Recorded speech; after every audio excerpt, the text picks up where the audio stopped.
합니다. 최근에 교회 종탑에 십자가 불빛이 희미해서 지난 수요일 날 교체를 했습니다. 그동안 네온등을 사용했는데요. 이번에 교체하면서 LED 등으로 바꾸었습니다. 바꾸고 나니까 참 깨끗하고 밝아서 좋았습니다. 그리고 저녁에 원그리기를 했는데요. 저녁에 이런 마음이 들었습니다. 희미한 십자가는 바꾸어서 좋은데 내 심령에 있는 주님의 십자가는 희미하지 않나, 이런 생각이 들었습니다.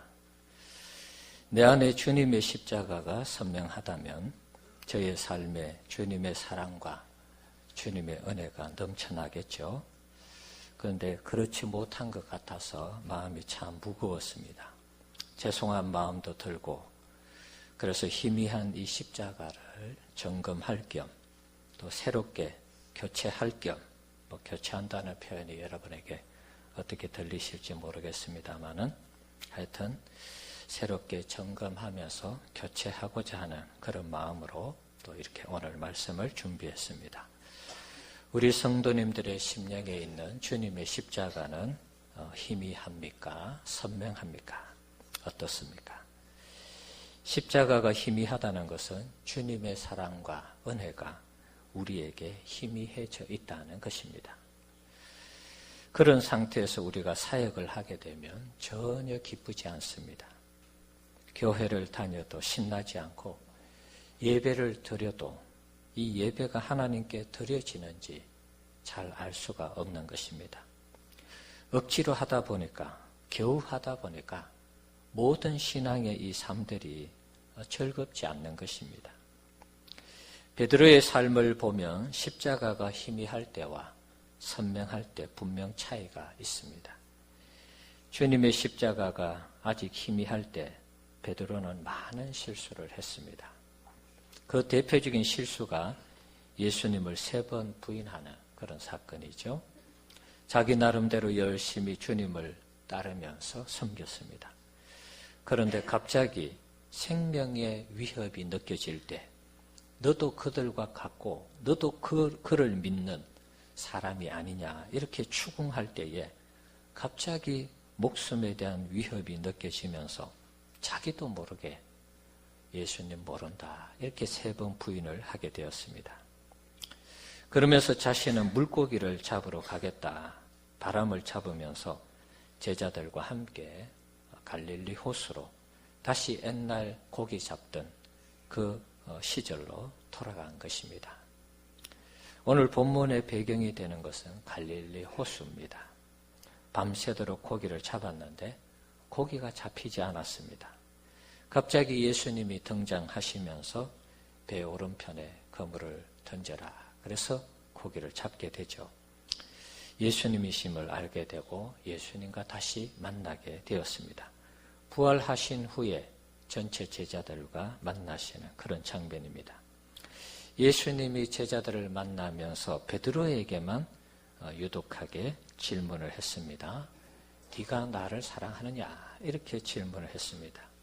첫 번째 질문을 보시면 15절에 보시면 내가 이 사람들보다 나를 더 사랑하느냐, 이렇게 질문을 하고 있습니다. 두 번째, 세 번째는 그냥 내가 나를 사랑하느냐, 이렇게 물으셨죠. 첫 번째는 앞에 뭔가 이 단서가 있습니다. 너가 이 사람들보다 나를 더 사랑하느냐, 이렇게 물으신 것입니다. 왜 이렇게 물었을까요? 마가복음 14장 27절에서 31절의 내용을 보면 베드로가 그때 이런 고백을 했습니다.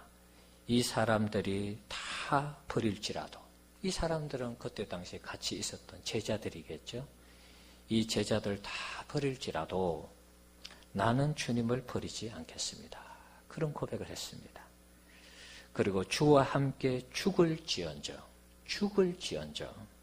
주를 부인하지 않겠습니다, 그렇게 고백을 했습니다. 그런데 예수님을 부인하고 물고기 잡으러 가버렸으니까 예수님 보실 때는 참 답답한 일이죠.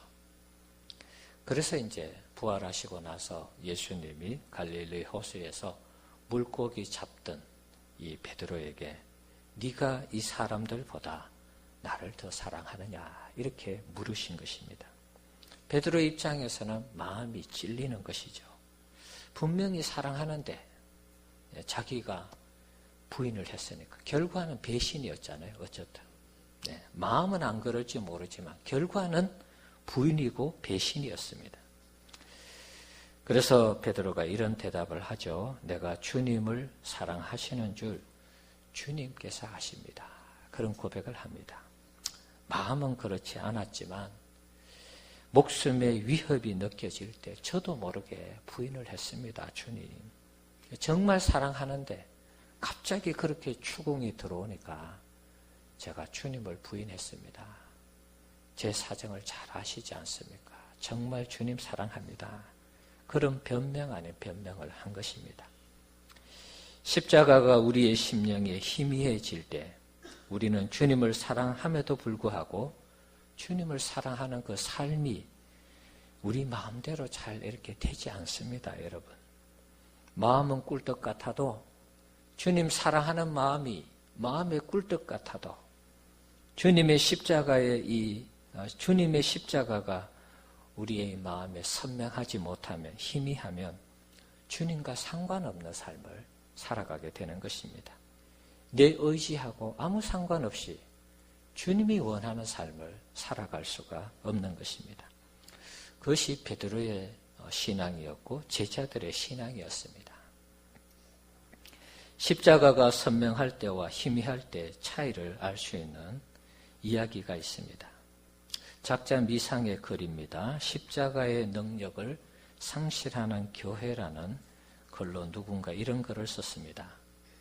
내가 알고 있는 시골 교회의 발전 과정을 보면서 나는 가끔 요즘의 교회에 회의를 느낄 때가 있다. 그 교회가 세워진 것은 6.25 전쟁이 끝나고 어수선하던 때이고 교회를 세운 주역들도 전쟁 통해 피난 온 피난민들이었다. 그들의 처지와 교회의 모습은 서로 비슷했다.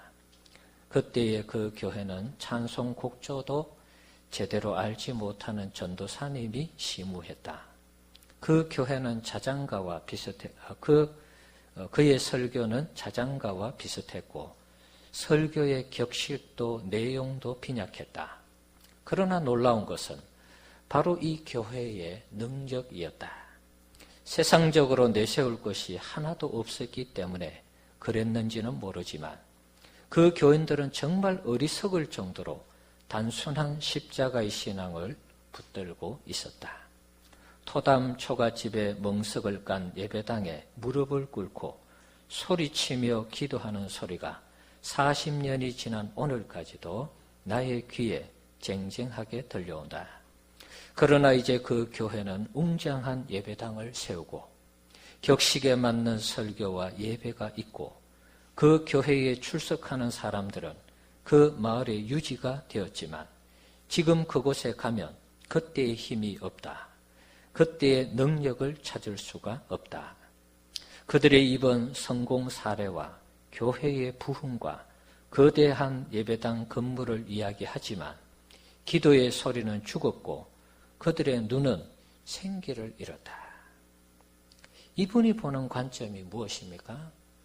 과거 어려울 때 정말 아무것도 없을 때 그들이 십자가 붙들고 그렇게 뜨겁게 기도하던 그 신앙이 세월이 지나면서 교회가 부흥하고 예배당 잘 짓고 좋은 목사님 오셔서 설교가 격식이 있고 뭔가 신학을 잘해서 사람들에게 마음껏 설교하는 그런 교회가 되었는데 이분이 보는 관점은 기도 소리가 다 죽었고 성도들의 그 눈에 이 영적 생기가 다 죽었다는 것입니다. 나는 텅 빈 예배당 구석에 앉아서 하나의 대답을 얻었다. 그들은 이제 유대인의 종교성도 찾았고 헬라인의 지혜도 찾았으나 그 대신 오직 십자가와 십자가에 못 박힌 예수만을 알기로 하던 그 신앙을 잃었다는 것을 알았다. 십자가의 이 사랑과 은혜를 잃어버린 교회에 대한 안타까움을 이분이 글로 표현을 한 것입니다. 교인들은 이제 격식에 맞는 설교와 예배와 거대한 예배당과 수많은 잘난 교인들에 가려 예수님을 볼 수 없게 되었다. 왜냐하면 예수님의 십자가를 잃었기 때문이다. 십자가를 잃어가는 어리석은 한국 교회는 차라리 발전하지 않았으면 좋겠다는 생각마저 든다. 진정 성령의 능력을 되찾기 위해 예수님만을 외치는 교회로 다시 서야 하지 않겠는가. 교회가 화려하고 부흥한다고 해서 십자가가 선명한 것은 아닙니다. 우리가 교회에서 열심히 하나님 앞에 아름답게 쓰임받고 또 하나님 앞에 나름대로 최선을 다하는 그런 모습이 있을 수 있습니다. 자, 그러나 그것이 그 사람의 진짜 신앙이 아닐 수도 있다는 것입니다. 겉으로 드러나는 모든 화려함이 모든 것을 대변한다라고 말할 수 없습니다. 물론 같은 경우도 있겠죠. 그러나 다를 수도 있다는 것입니다. 목회자가 설교를 잘하는 유능한 설교자가 있다고 예를 들어봅시다. 그 사람이 하나님 앞에 정말 진실한 목회자인가? 하나님이 그 사람을 인정하는 목회자인가? 그것은 또 다른 문제인 것입니다. 같을 수도 있지만 다를 수가 있는 것입니다. 우리의 직분도 마찬가지입니다. 우리가 직분을 잘 감당해서 나름대로 인정을 받고 또 나름대로 우리가 자긍심을 가질 수 있습니다. 그러나 우리의 삶이, 우리의 신앙이 정말 하나님이 그렇게 인정하는가는 또 다른 문제일 수가 있는 것입니다. 교회가 화려하고 부흥한다고 해서 십자가가 다 선명한 것은 아닙니다. 오히려 작아도 부족해도 거기에 예수의 생명이 있고 기도가 있고 능력이 있을 때 오히려 그 교회가 선명한 십자가를 가지고 있는 것입니다. 교회뿐만 아니라 개인도 마찬가지입니다. 우리 안에 십자가가 선명하면 우리는 세상이 감당하지 못하는 그리스도인이 되는 것입니다. 베드로가 오늘 본문에서 부활하신 예수님을 만나고 나서 그리고 오순절을 지나게 됩니다. 그러면서 그가 십자가의 이 설교를 하게 되죠. 그의 가슴에 불타는 십자가가 선명하게 되었습니다. 피 묻은 십자가를 전했을 때 3,000명, 5,000명씩 회개하는 놀라운 역사가 일어났습니다. 너가 예수 믿는 사람이지 이렇게 추궁했을 때 나 예수 안 믿어. 예수를 알면 천벌을 받지. 이렇게 부인하고 저주했던 베드로가 십자가가 선명해지니까 자기가 죽을 줄 알면서도 십자가의 복음을 전한 것입니다. 피 묻은 십자가의 복음을 전했을 때 그 십자가의 놀라운 능력이 나타난 것입니다. 예수를 믿지 않던 사람들이 예수를 믿고 십자가를 받아들이고 십자가를 사랑하는 이런 놀라운 기적이 일어난 것입니다. 주님에 대한 선명한 십자가는 이처럼 능력 있고 놀라운 것입니다. 지난 수요일에 가가와 도요히코라는 목사님을 소개했습니다. 이분은 폐결핵이 걸려서 신학교에서 정학을 당하고 교회에서 파문을 당했습니다. 아무리 폐결핵이 걸려도 그렇지 신학교에서 정학을 시켜버리고 교회에서 파문을 시켜버렸습니다. 옛날에는 폐결핵이 이제 옮기는 전염병이니까 쫓아낸 것입니다. 그래서 이분이 생각하기를 성경도 가짜고 예수도 거짓이다. 이렇게 결론을 내렸습니다. 성경에서 사랑하는데 교회 가보고 신학교 가보니까 사랑이 없더라는 것이죠. 그리고 예수님이 가르친 그 사랑도 가짜라는 것입니다. 그래서 이렇게 결론을 내리고 죽으려고 했습니다. 자살을 하려고 하는데 누군가 나가노라는 목사님을 한번 만나보면 좋겠다. 그렇게 제의를 해서 이분이 그분을 만나게 됩니다. 저희가 폐결핵이 걸렸는데 따뜻하게 맞이해주고 밥상머리에서 피를 토하는데도 피를 닦아주고 애들도 있고 가족이 다 기거하는 집에 거처하게 하고 밥을 또다시 해와서 먹여주고 이런 것을 보면서 아, 예수님 정말 살아있구나 이것을 느낀 것입니다. 그래서 이분이 나중에 빈민촌에 들어가서 빈민의 성자가 된 것입니다.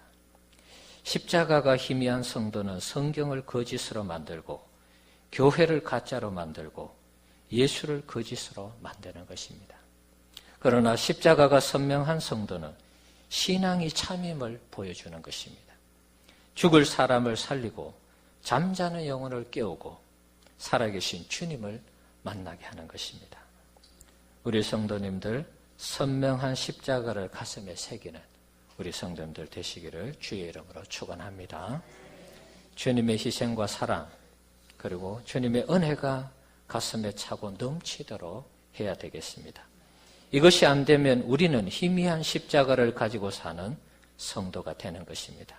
그럼 우리 가운데 아무런 역사도 일어나지 않습니다. 희미한 십자가를 가지고는 어떤 영향력도 발휘할 수가 없는 것입니다. 살아있지만 죽은 신앙이고 잠자는 신앙이 되는 것입니다.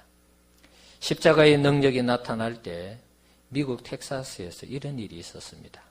10여 년 전이죠. 정확하게 표현을 하면 2004년도에 패션 오브 크라이스트라는 영화가 상영이 되었습니다. 여러분 잘 아시죠? 이 영화를 보고 자기 애인을 죽인 여자친구를 죽인 사람이 자수를 했습니다. 이 영화는 카톨릭적인 그런 관점과 카톨릭적인 요소가 있습니다. 그럼에도 불구하고 그 영화의 핵심적인 주제가 고난이고 십자가죠. 예수님이 처참하게 십자가에 죽으시는 전 과정을 다 영화에 담았습니다. 그 영화를 보면서 사실은 영화는 허구지 않습니까? 그 내용은 참이지만 영화 자체는 허구지 않습니까? 그런데 그 영화를 보고 애인을 죽인 사람이 자수를 한 것입니다. 놀랍죠, 여러분? 십자가의 능력은 이런 것입니다. 한 사람의 심령에 십자가가 들어갈 때 사람이 바뀌는 것입니다. 회심하게 되고 자수하는 이런 놀라운 역사가 일어나는 것입니다.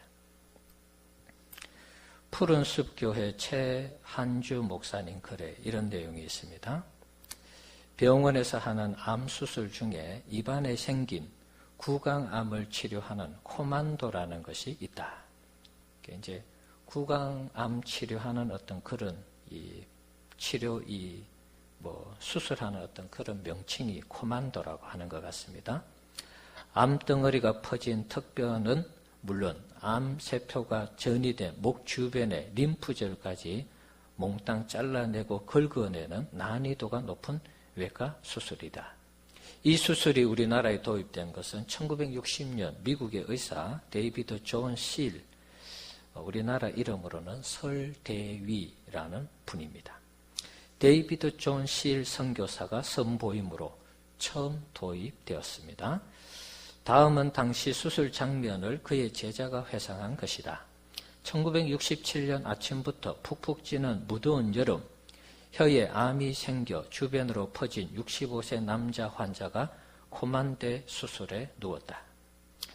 요즘처럼 절개와 지혈이 동시에 이루어지는 전기 메스나 암이 어디까지 파고들었는지를 정확히 아는 CT나 MRI도 없었다.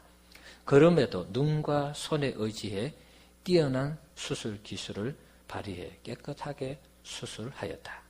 수술실 안에는 작은 에어컨이 있었지만 역부족이었다. 땀이 비오듯 하였고 간간히 간호사가 수술복 안으로 얼음 주머니를 넣었다. 설대위 선교사는 점심은 빵으로 때우고 저녁은 날 계란을 섞은 우유를 마시며 한시도 수술실을 떠나지 않았고 16시간 40분이 지난 다음 날 새벽 3시경에 수술을 마쳤다. 그의 수술로 당시 의료 수준으로는 도저히 살릴 수 없는 환자들을 극적으로 회생시켰다. 놀라운 기술과 헌신 탓에 전국에서 환자가 몰려와 병원 복도와 계단까지 줄을 섰다. 그는 연일 계속되는 수술로 과로하여 폐결핵에 걸리기도 하였다. 그는 외과 수술로 명성을 날리던 미국 남부 뉴올리언스의 튜레인 의과대학을 수석으로 졸업하였고 외과 의사의 길로 들어섰다. 우리나라에 오는 선교사님들은 정말 탁월한 분들이 많습니다. 공부도 아주 잘했고요. 거의 석사 이상 수준의 선교사님들이 왔습니다. 이게 우리 한국의 축복입니다, 여러분. 과거 우리가 예수님을 모를 때 선교사들이 어중쩡한 선교사들이 오지 않았습니다. 정말 많이 배운 분들이 목숨을 걸고 이 태평양을 건너온 것이죠. 미래가 촉망받는 젊은 의사였지만 전쟁으로 폐허가 된 한국 땅을 찾아와 외과 수술의 진수를 선보였다. 우리나라 최초로 종양진찰실을 개설하였고 국내에서 처음으로 암 등록 사업을 펼쳤다. 대한두부경부학회를 창립하고 초대 회장을 역임했으며 최신 방사선 암치료법도 소개했다. 그는 정년퇴임을 하고 미국으로 돌아가서 설대위라는 문패를 달고 한국인으로 살았다. 한국을 우리나라 사람들보다 더 사랑한 분이 이 데이비드 존 실이라는 이 설대위 선교사님인 것 같습니다.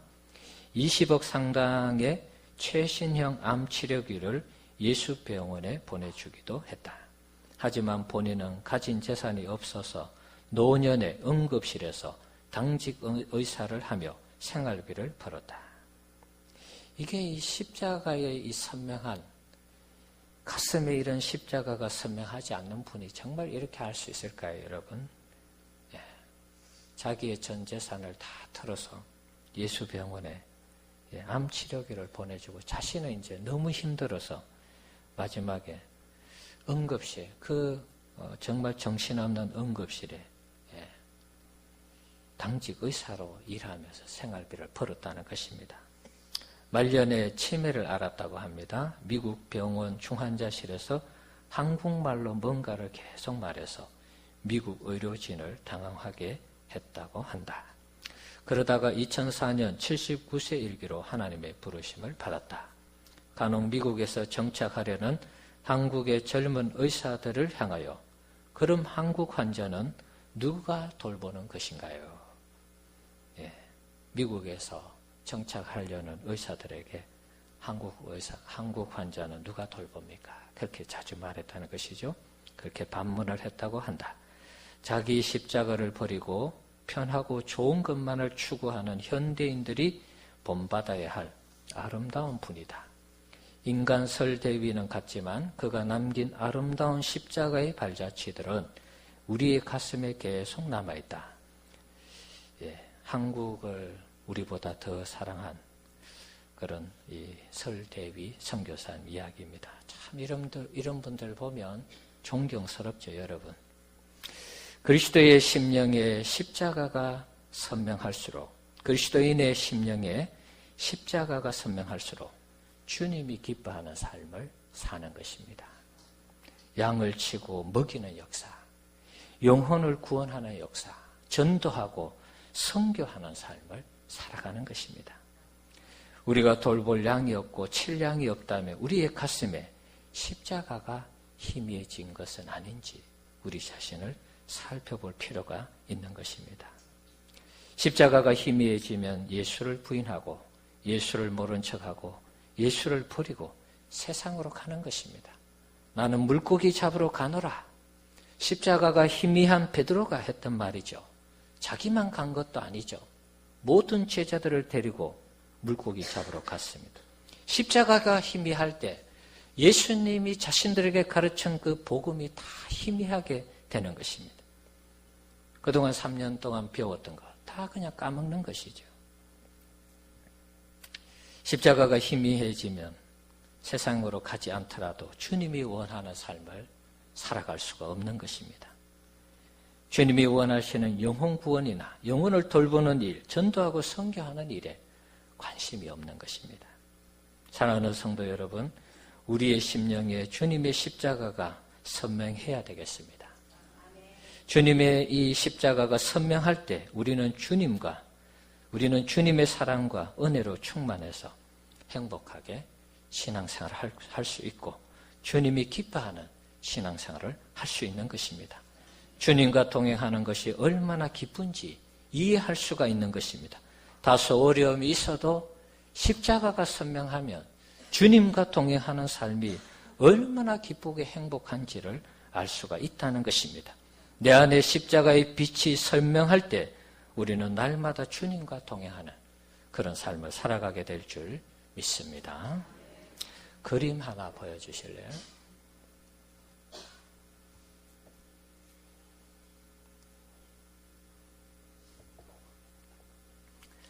나왔습니까?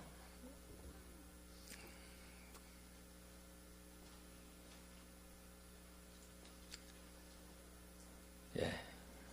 제가 컴퓨터를 하다가 요즘 윈도우 10, 윈도우 10이라고 하죠. 새로 나온 그 컴퓨터를 돌리는 프로그램이죠. OS라고 하기도 합니다. 처음 이제 이 컴퓨터를 켜면은 그 비밀번호, 패스워드를 치기 전에 바탕화면에 예쁜 그림들이 이렇게 띄워집니다. 뭐 컴퓨터 하시는 분들 다 하실 것입니다. 윈도우 10에서 가끔 그림을 띄우는데 이 그림은 아닙니다. 그저께인가 하여튼 며칠 전부터 이 새로운 그림이 하나 뜨기 시작했는데요. 먼 곳에서 동이 트면서 마을이 이렇게 있어요. 마을이 산골짜기 마을이 있습니다. 마을이 있는데 먼 곳에서 동이 트는 장면인데 산 아래에 있으니까 마을마다 불을 다 켜고 생활을 하겠죠. 그러니까 이제 멀리서는 동이 트고 아직 태양이 떠오르지 않았으니까 산골짜기에 있는 마을들은 불을 켜고 살아가는 그런 그 사진이었습니다. 그 사진을 보면서 제가 곰곰하게 생각을 좀 해봤습니다. 그래서 이제 제가 그 그림을 카피가 할 수 없었어요. 그래서 아무리 찾아도 찾을 수도 없고, 그래서 제가 비슷한 그림을 하나 띄웠습니다. 자, 이 그림을 보시면 이거는 이제 도시 지역입니다. 도시 지역인데 멀리서 먼 동이 터오는 그런 장면이죠. 그리고 밑에를 잘 보십시오. 멀리서 먼 동이 터오지만 어떻게 되어 있습니까?